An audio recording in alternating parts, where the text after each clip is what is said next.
Hello, my name's Ben. And my name's Josh. Welcome back to FPL Graduates and welcome back to another video. And today we're going through our Game Week 19 team reveals. It's absolutely crazy in terms of deadlines. Make sure you don't miss out on the deadline. It's this Sunday at 1 p.m. UK time. So Mental. make sure you get involved, get your transfers done. Let's go through mine and Josh's team for this game week and see how we are both set up for this game week. Okay, then, so getting into my team this week, we're coming off the back of a red arrow. Took a hit last week to bring in Trent and Jota for Saka and Jacob Greaves. Didn't work out, obviously. Classic Josh. So a slight red arrow, a couple of bad things like the Bruno red card last week as well. Poses another week where I'm going to have to use my transfer. Finding it impossible to roll a transfer at the moment. Just seems to be a problem cropping up every week. So we're about 1.9 million at the moment. So yeah, it just seems to be like one step forward, two steps back pretty much most game weeks at the moment. The goal right now, to be honest, is going to be trying to get into like top 500k. And if I can make that, sooner rather than later, then maybe the top 100k. But to be honest, I've not had the best of seasons after the two really good seasons. It was bound to happen, to be honest. So yeah, getting into the defense. I already gave up. Rising goal. Obviously kept a clean sheet against Ipswich. Brentford's is a little bit of different kettle of fish, in my opinion. I think they are much better going forwards. And Buemo, Shada, Visser, they create chances. So I don't think the defence is a lock this week. Obviously, ideally, I probably would rather have two Arsenal defenders to get, the most amount of gains out of that defence. But not quite, applicable for my team at the moment. So yeah, that's just David Wright at the moment. I've almost accepted the loss of bonus points with him as well because it's very rare that he's going to get, three saves in a game just because of the way that Arsenal control the game. Trent obviously brought him in last week, 2-pointer. I was just disappointed with the clean sheet loss.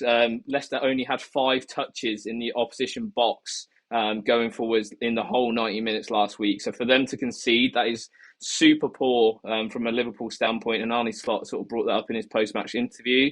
I think I weren't buying Trent necessarily for the attacking threat. I think, there is that ability with him and we know that, but we all know that it's not been at the level of what it was under Jurgen Klopp. We just might see it in sort of spurts like we have so far this season. So West Ham away, it's not an easy game for a clean sheet, but I'll be hoping for one. I don't think they've got it clicking necessarily. I thought they struggled quite a bit against Southampton going forwards in the Boxing Day game. So it'll be interesting to see how Liverpool do in that fixture. Anthony Robinson, I'm playing him over Mikalenko and Lewis at the moment. I've got quite a few good fixtures there for the defence. I think Bournemouth are decent going forwards, but in terms of attacking threat, I think sort of Robinson trumps all three of them. And at the moment, I'm not really backing any clean sheets in those games. So yeah, I'm playing the most attacking one at the moment, but it could change by the deadline. If I get any more news in terms of like injury updates and stuff like that with the tight turnarounds. And then Levi Colwill up next in the last position, Ipswich away. Chelsea finding a way to concede late on in a lot of these games so far. They've conceded post 80th minute in 2 of their last 3 games. So frustrating for owners. Obviously great for him to get that attacking return though last week. Even had a goal ruled out as well for offside. So the attacking threat's actually been there the last couple of weeks. I think I mentioned it last week where he's making a lot of crosses into the box. So yeah, hopefully we see a bit more of that from him going forwards. What's the thoughts on the defence, Ben? Yeah, like to be honest, the defence, there's not too much wrong with it at the moment and fairly template in terms of the assets there.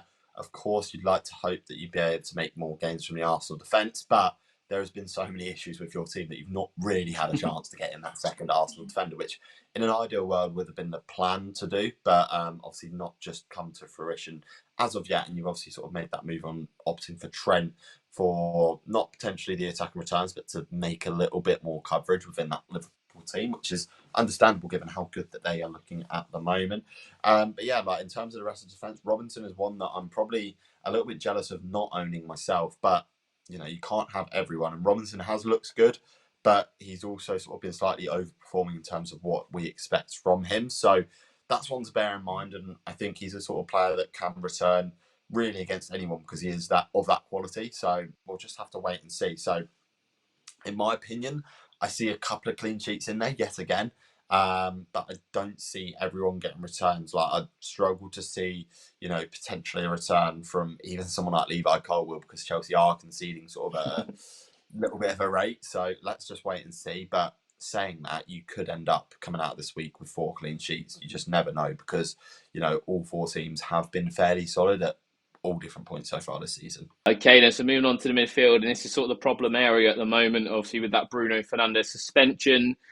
Just fuming watching that game. I didn't think the first one was a yellow. He barely touches Cunha and gets a yellow. 2 yellows for 2 fouls is also really rare. So a bit unfortunate, but he's, for me, in my opinion, he's definitely a sell now. If he's missing the Newcastle game and then the game you get him back for is Liverpool, I'd rather sell him and maybe look to bring him back if you're not improve. Obviously, they've got Brighton and I think Southampton after Liverpool. So decent fixtures, but yeah, I'd like to get rid of him and, hopefully chase a bit of upside with the pick that I'm going to go for. At the moment, as I mentioned in transfer targets, it's Anthony Gordon who's going to lead the race at the moment, but it's definitely not glued on for a decision right now. We're recording this at 5 to 11 after the Arsenal game, so, really fresh off the back of that game week. I think it's between Gordon, Sarr, maybe Erdegaard, but if I'm being totally honest, the midfield options for me are just not really there at the moment. We've got a lot of injuries to a lot of key personnel. Saka last week, suspension to Bruno this week, who for me has been a decent asset. I've obviously owned him for quite a while now. It's not just been a Saka replacement. So, yeah, sad to see him go, but he is going to be going this week. At the moment, I've got Salah on the armband and Palmer on the vice. Tempted, to be honest, by a Palmer captaincy, just to be a little bit different. Obviously, at my rank now, I'm going to have to start making a few differential decisions. That could be one that I make due to the deadline. Obviously, Ipswich, the thing is with them, for me, they don't concede a lot of goals. They did against Newcastle, but that's the only time they've been thrashed so far this season, really. Obviously, managed to keep Arsenal down to a goal, who they scored 5 against Crystal Palace last week, who defensively have been relatively okay so far this season. So, yeah, it's an interesting debate, that one. That will probably go up to the deadline as well. Probably going to keep it on Salah for now, but I think there's potential both ways to go there. Obviously, brought in Diogo Jota for the hit last week. Didn't pay off. Obviously, didn't get that start against Leicester, but the thought process was that he'll start at least one of the next 2. So, hopefully, he does start that West Ham game. If he doesn't, he's probably going to be a sell again because, you can't keep someone who's going to be playing 10, 15 minutes off the bench and hoping for a return. He might become, maybe bench him for a week and reassess again. But, I want someone who's going to be playing consistently. Obviously, the idea behind the hit was to get triple Liverpool in the long term. Obviously, it'll pay off with the double that's coming up in either 24 or 25.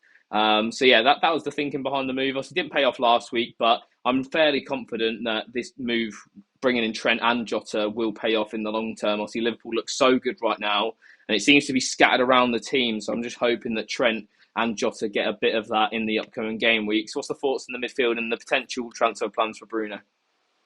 Yeah, I think in terms of the transfer plans, there's not actually too many options that you can really consider other than Sarr, Gordon. Not too many others that, take many FPL managers fancy because no one's really performing too well from an attacking perspective, which is really weird considering how many sort of clean sheet wipeouts we've had so far this season. So, yeah, it's an interesting one, and I think we'll almost over the next 2 to 3 game weeks, once we get into January and things start settling down, that standout asset will probably be staring us right in the face, and it could really be Anthony Gordon. Despite sort of more difficult fixtures on paper coming up from an attacking perspective, they're perfect for someone like Anthony Gordon. So, yeah, don't mind that at all. The Jota pick, completely understand your viewpoint, and it is a short-term pick in some regards in terms of the minutes. He is that quality of player that we should, over the longer term, see the minutes become more secure over time.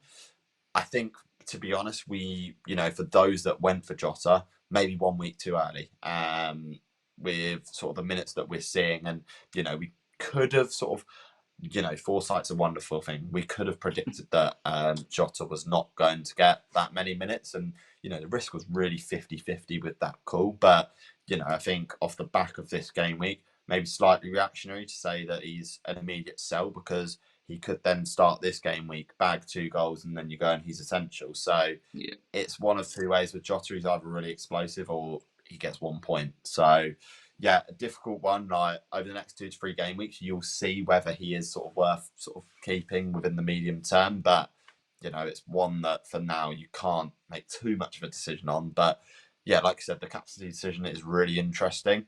I hadn't really considered Palmer myself, but he is performing to the levels that Salah are. It's just swings are massive with Salah. So, yeah, one of those ones where in your position you may be able to afford taking that risk. Yeah, definitely. I think as well to add on that Jota point, a lot went Diaz as well, and equally got bitten. Obviously, he didn't come on at all, so auto subs played a part in that. But we're likely to see Diaz at least start the next one.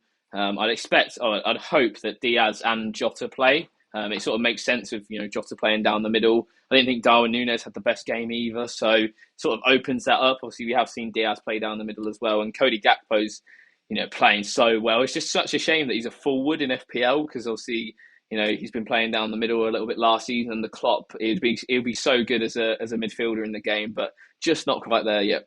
Okay, then to the forward line then, and it's not looking too sort of rosy at the moment. Chris Wood, I brought him in 3 weeks ago. We've got 3 blanks in a row. I feel a bit hard done by in that time. He's had a lot of, nearly calls or nearly goals and stuff like that. So a bit frustrating. Obviously not going to sell this week with Everton coming up. Although they are a good defence, they do concede chances. It's just somehow Nottingham Forest are scoring without Chris Wood, which is a bit rare. So yeah, a bit annoying about that. But again, similar to the midfield positions at the moment, there's no one else around his price point that is outperforming him by a substantial level. You can say Mateus Cunha, but he does have a suspension looming whenever the FA decide to go back into office after their too much turkey. Isak's up next. Obviously, I've owned him for a while now. Just superb, reliable. Newcastle scores, it's usually Isak. And I'm just tempted to get on Gordon as well because, just doubling down on that team. I think they look good as well at the moment, and can't say that about many teams down there, sort of mid-table. So, yeah, and like the fixtures, United away, Tottenham away, decent fixtures from an attacking point of view. So, good chance that I double down on that this week with Anthony Gordon, which will be nice. And then obviously, João Pedro is currently starting in my team. Aston Villa away this week. Obviously, made these graphics before the game tonight against Brentford. Man, it's just lackluster from Brighton. Like when you think of Brighton, you think attacking football, really exciting. Just not really been anything like that. And João Pedro playing as the 9, I just don't think it's his best position. I think the 10 position is where we've seen the most fruit from him so far this season. And yeah, him leading the line just doesn't really make him a great FPL asset. He's on penalties, as we always say, but yeah, with the way that Brighton are playing at the moment, I wouldn't be a sort of against selling him. It's just in my position, it's going to be hard to. And if I am going to sell him, it's probably going to have to be for another -4, which I kind of want to avoid at the moment because I've taken quite a few and they've not really paid off too much in like the immediate future. So yeah, could start Rodgers over him. I could even start a defender, but I think that's pretty boring to be honest. So I won't be doing that. What's the thoughts on the forward line, Ben? And is there anyone you'd sort of be trying to get in instead of sort of João Pedro? Yeah, it's a difficult position to be in because obviously with yourself, there's not like a plethora of options in terms of strikers up top. You could probably look to, like we said in transfer targets, Mateta or Ollie Watkins, or even someone like Nicholas Jackson, who is at least getting the chances. He's just not converting them at the moment. So yeah, there's a couple of options there, but I wouldn't be against benching him for Morgan Rodgers and try and sort of save that transfer, which I think you're probably going to have to do in that situation. But if you had the free transfer and you didn't have any other issues, and João Pedro probably be on the old chopping block. Okay, so moving on into my team, and as of recording, we are still hovering around 100k in the world. So a pretty great arrow so far this week, which to be honest, I was relatively happy with considering sort of it wasn't, an outstanding week for anyone really. And I didn't have the best week. So happy to come away with a bit of a green arrow. Looking into the defence, we've got that double up in Arsenal, which almost saved the game week in a way in terms of recovering that great arrow. Timber with a few bonus points as well, which I really can't complain about. So that's fantastic. And, the double up in Arsenal defence, if we can continue like that, fantastic. But like Josh said, that clean sheet is never guaranteed against Brentford. We've then got Levi Colwill in there who, as Josh said, again, like we got a fairly similar team in terms of sort of the core of players, and he's been a really decent FPL asset. And I think if you haven't got any Chelsea coverage, definitely look at Levi Colwill because he has been fairly decent. Chelsea are conceding a few late on in games, but the statistics show that those clean sheets are coming. And then Joe Gomez is still good for me for the next 2 game weeks, maybe I'd say, until Kanate is back. So always going to be looking at holding a couple of free transfers for when I need to get rid of Joe Gomez. I know that transfer is coming in a couple of weeks, so just got to wait and hold on for then.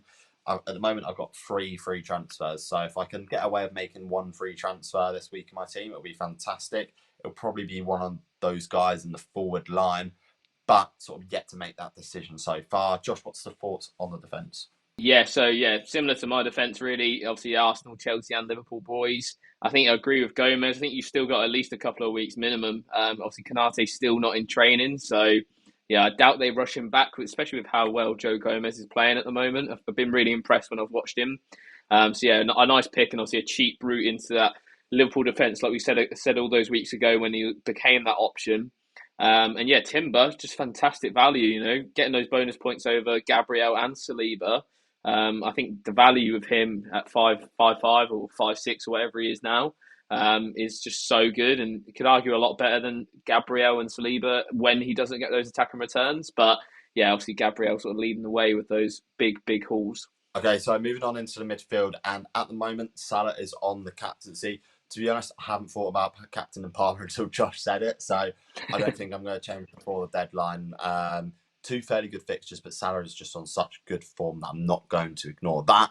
Semenyo's been a little bit disappointing, to be honest, but for now, he's probably going to end up being a hold just because I don't want to use sort of too many free transfers. We'll just have to see how he gets on against Fulham away. Like, it's one of those ones. It's annoying that I benched him for his return against United, but it is what it is. Like, he's the sort of player that will get returns against the bigger teams. As we've spoken with Jota, a risk to have him, but also I think it's a risk that's worthwhile, the investment on return potentially. And then at the moment, Morgan Rogers is in for João Pedro.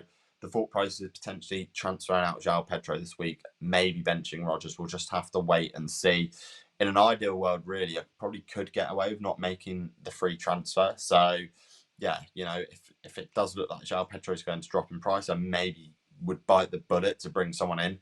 But for now, like, the team is in a position where I can afford to just bench him for a week and see how he gets on against Villa away. Josh, what's the thoughts on the midfield and the potential of making a transfer or not there?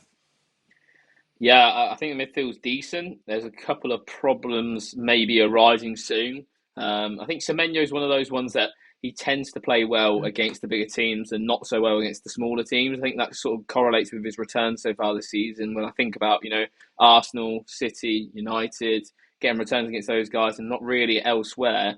But for me, if you got him, you're probably going to keep him. Like, he's a decent player. Bournemouth play good football. He will get chances. He's a high volume shot taker. That's why his XG and sort of data is really high. He takes a high volume of shots rather than someone like Chris Wood who takes a low volume of shots, but they're high XG opportunities. So yeah, for me, I think I'd play him this week. Obviously, him and Jota are potential sells. If Jota's benched this week, like we discussed, it becomes a bit more of an issue, obviously, holding on to him. So, yeah, I think Rodgers, for me, is a fine play this week, especially with how Brighton are playing at the moment. They're lacking just any sort of confidence, it almost seems, in their team. So, yeah, I wouldn't mind playing Rodgers. I think he also plays well at home as well. So, obviously, saw a big return at home against City a couple of game weeks ago now. So, yeah, I'd be happy to start Rodgers. Obviously, with myself, similar to you, with João Pedro. It's a tough one, I'd say, because obviously you've got those penalty factor with João Pedro, which is always, I hate benching penalty takers. But I think in João Pedro's case, you could maybe look at that this week. Okay, and finally moving on to the strike force, we've got Alexander Isak against Manchester United away and Jackson away at Ipswich. Really happy with Alexander Isak, despite the fixtures toughening up a little bit on paper. I don't think it's the worst thing in the world. Like, Isak can score against anyone, and the defences he's coming up against over the next few weeks aren't that good either. Nicholas Jackson, we just need to get those returns. Like, he's been not unlucky. He genuinely should have scored a couple last game week. So we'll just have to hope and see that he just finishes off those chances, because he's that player that gets a high volume of chances. He just needs to finish off 1 or 2 of those, and he's sort of in the mix for bonus points, etc., just because of the volume of chance that he receives. Of course, as we spoke about, João Pedro on a bench potentially to be sold. We'll wait and see. I think the best position for me, is it free transfer? Is it just rolling a transfer? You can make a case for either of them, to be honest, but there isn't actually anyone standing out in terms of transfers in. So it's almost sort of a consideration to roll. Of course, Lewis Hall on the bench as well. Benched him last week for his clean sheet, which is slightly frustrating, but you can't complain too much because he has a couple of difficult fixtures over the last couple of game weeks. So yeah, that's the team overall. That's the potential transfer, non-transfer decision, which I'm going to need to make over the next couple of days before the early deadline on Sunday. Josh, that's the thoughts. What's the viewpoint from your side of things? Yeah, I agree with obviously Isaac. Similar sort of thought with me. Jackson is. I've been so lucky almost to get away with him not returning. He's quite highly owned at my rank personally. Yeah, plethora of chances. Almost reverting back to last season, Jackson, when we thought he's sort of overcome that a little bit, which is obviously annoying for owners. But I still think he's a fantastic option going forwards. You do lack the penalties, set pieces, things like that with him. But yeah, the goal threat, big chance involvement is really high, and you'd expect him to return hopefully this week against Ipswich for owners. João Pedro for me, like I think I said this in our Patreon, like he's not a priority sell because he's playing every game, he's playing 90 minutes, he's got penalties, all these facets to his game. But if you've got the transfers, I wouldn't be opposed to getting rid of him. It's just like you say, it's a case of who do you move to, because at the moment the forwards aren't really performing too well. We've seen maybe Gakpo, Havertz obviously picked up a goal, but no real consistency in that position at the moment. Obviously, Cunha, other than Cunha, who's going to get a ban, which is super frustrating because he looks so good for Wolves at the moment. And yeah, Lewis Hall, I think that clean sheet last week was real game state dependent, obviously with that Duran red card. So yeah, you can't beat yourself up about benching him for that one. Okay, then, so that wraps up our Game Week 19 team reveals. If you are, enjoying the content, a quick turnaround for these videos. It's 11 o'clock at night when we're recording this. So if you appreciate that, do smash the like button and obviously subscribe to the FPL Graduates for more FPL content. Yeah, and as Josh said, remember to like, comment, and subscribe to us, guys. Big push going into 25. And as always, I've been Ben. I've been Josh. And we'll see you guys next game week. Have a good game week, everyone. So you may rise, but you